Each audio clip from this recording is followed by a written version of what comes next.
Siz ilk növbədə salamlayıram. Bilirsiniz, işdən çıxardır, mənim qohumumu öz qohumunu gətirirdi, qoydu, yaxınını qoydu. Bilirsiniz, o sözlər fakt, sübut etmək lazımdır. Fakt sübut edəndən sonra, bəli, o özəl təşkilata müdaxilə etmək qeyri-mümkün. Nə? Çünki özəldir, ürəyi istədiyi şəxsi işə qəbul edə bilər və yaxud da işdən kənarlaşdıra bilər. Ancaq onu, o işçinin hüquqlarını poza bilməz. Poza bilməz. Ancaq bilirsiniz, bəzi hallar olur ki, o şəxs, vətəndaş hansısa şirkətə işə daxil olub, işləyir. Görürsən ki, 5 ay işlədi, 6 ay işlədi.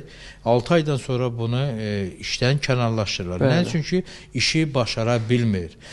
O ötəliyi icra edə bilmir. Özəl şirkətlər də nədən ibarətdir ki, bunlar əsas əldə gəlir etməlidirlər, işləri yaxşı getməlidir. Ancaq məsələn, mənim işçim məsələn, yaxşı idarə edə bilmirsə, işləyə bilmirsə, o savada malik deyirsə, mən onu 5 aydan da sonra çıxarda bilərəm, 1 ildən də sonra çıxarda bilərəm. Rəhbərlər yəni özlərindədir bu? Bəli, rəhbərliyin öz səlahiyyətindədir.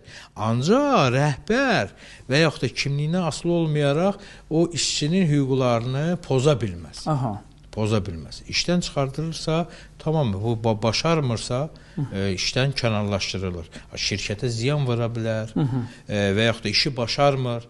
Ona görə bu hallar baş verə bilər. Buna böyük bir sensasiya, bir məsələ yaratmaq lazım deyil. Amma razı olarsınız ki, Xaliqə xanım,